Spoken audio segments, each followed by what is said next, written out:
Richmond's South Centre. Thank you, Honourable Speaker. Well, it's nice to actually be the speaker again right after the summer break. I'm privileged to be able to stand up and speak about Cannabis Control and the Licensing Act. And I'm just sitting here listening to the opposition bring up a lot of interesting points. And that's what created a certain amount of reassurance for me. This act is designed to help our legal businesses to be able to protect their profit, to protect their activity, to protect the rigorous effort they put into getting the proper license through Health Canada to ensure they are able to operate properly or we combat against the illegal activities. So I want to take a few steps back first, actually. As we know, BC had quite a history when it comes to illegal cannabis. And when the federal government decided to legalize cannabis, our government obviously going through this process, trying to ensure that we go through the legalization process to ensure create protection, not just simply for the businesses who are running cannabis stores. We're also talking about different protection against children, against youth, to make sure the product safety is established in there. And I think this is actually a really great reflection that after last few years, our government have realized a certain aspect we need to step up. For example, as our Public Safety Solicitor General mentioned very clearly earlier, online sales has become a huge issue. We understand the reality is today with the modernized technology and with a lot of opportunities.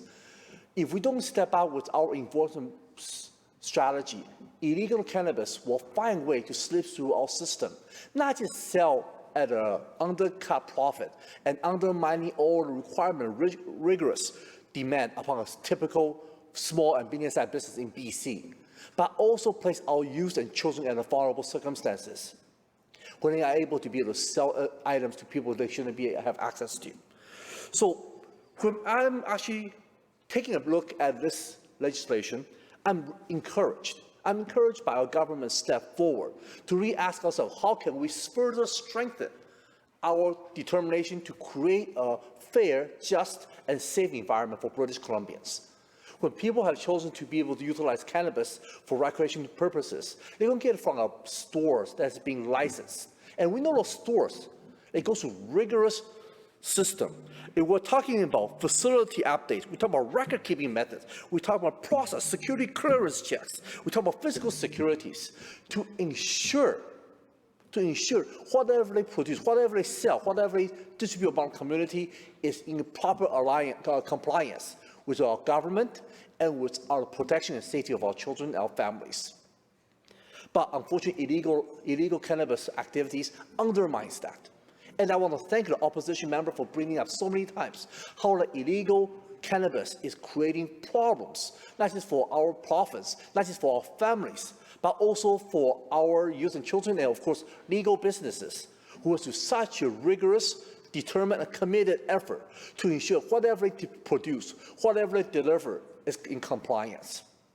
So I'm so excited when actually our Public Safety Solicitor General introduces this bill to our government to ensure we can find all kinds of ways to empower our community service units to ensure they are able to purchase online products, to examine it, to ensure they are properly in compliance to support community.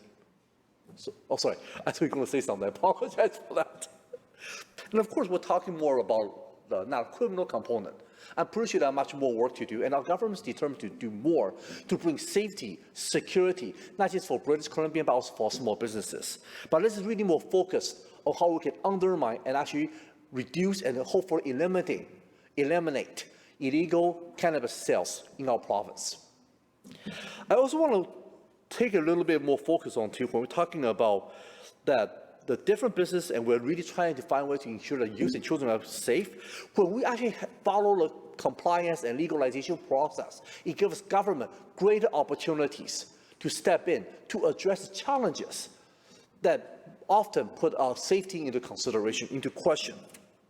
Of course, we worry about gang activities. We worry about illegal criminal activities. We worry about illegal profits that end up benefiting criminal activity instead of provincial government's GDP. Instead of benefiting the community service can be funded by our provincial government. So I'm so glad that we're working together, continue finding a way to really come together and combat against illegal cannabis and to ensure our provincial government, to make sure our community service safety units can work together, reduce illegal activities with cannabis, and to continue to find ways to support small businesses, support our families, support communities, and really return those profits back to our province to really find ways to strengthen our community services, sense of safety, and strengthen our British Columbia's prosperity. I don't have much more offer to say, so I want to thank you for the opportunity to speak, Mr. Speaker. Thank you, Member.